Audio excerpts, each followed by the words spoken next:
Hello friend, Shruti's किचनमध्ये तुमचं स्वागत आहे. पावसाळा लागला की आपल्याला मसालेदार, चमचमीत असं खावंसं वाटतं. आपण नेहमी भजेच खातो, पण आज काहीतरी वेगळं करूया. चला तर मग सुरू करूया. आज आपण बनवणार आहोत सोयाबीनच्या वड्यांपासून मस्त असा पदार्थ. चला मग. मी इथे 1 वाटी सोयाबीनच्या वड्या घेतल्या आहेत. याला मी आता स्वच्छ पाण्यात धुवून गरम पाण्यात भिजू घालणार आहे. त्याला किमान 15 ते 20 मिनिटं पूर्ण भिजेपर्यंत आपल्याला ठेवायचं आहे. तुम्ही बघू शकता आपले सोयाबीन धुवून रेडी आहे. आता मी याला गरम पाण्यात भिजू घालणार आहे आणि आपल्याला पूर्ण भिजेपर्यंत त्याला ठेवायचं आहे. आता आपण यावर झाकण ठेवूया. आपल्या सोयाबीनच्या वड्या धुवून रेडी आहेत. यांना मी गरम पाण्यात भिजू घातलेलं होतं. नंतर स्वच्छ पाण्याने छान धुवून पिळून घेतलं आहे. याच्यात पाण्याचा एक थेंबसुद्धा नाही राहू द्यायचा आहे. आता आपण याचे असे छोटे छोटे तुकडे करून घेणार आहोत. असे तुकडे करून घ्यायचे आपल्याला. पूर्ण याचे मी आता तुकडे करून घेणार आहे. तुम्ही बघू शकता तुकडे करून झालेले आहेत. कशा प्रकारे मी तुकडे केले हेही तुम्ही बघू शकता. आता आपण कढई गरम करायला ठेवूया. आपली कढई गरम झालेली आहे. आता आपण यात 1.5 पई तेल घालूया.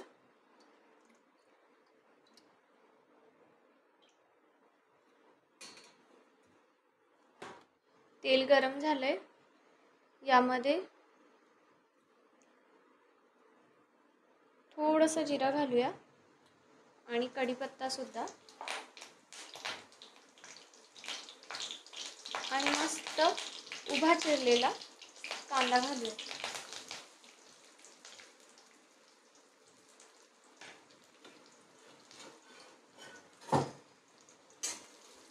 याला छान लाल रंग येईपर्यंत परतून घ्यायचं आहे.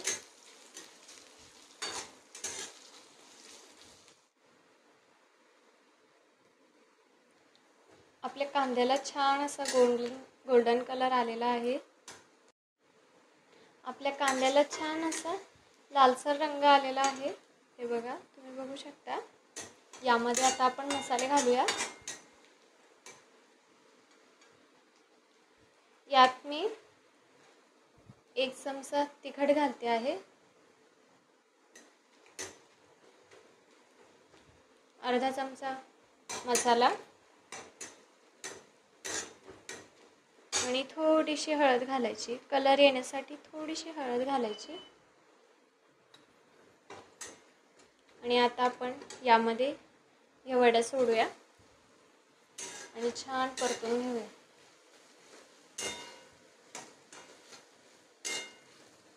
मस्त दिसतंय, तुम्ही बघू शकता.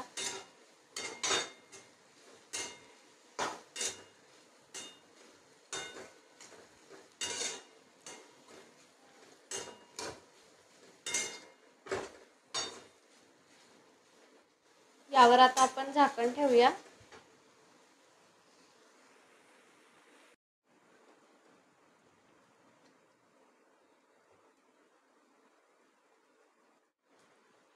यावर आपण कोथिंबीर घालूया.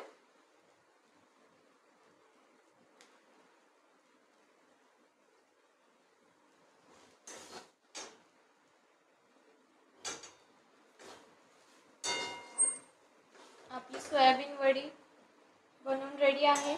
तुम्ही बघू शकता किती छान ही दिसते. किती मस्त कलर आलेला आहे.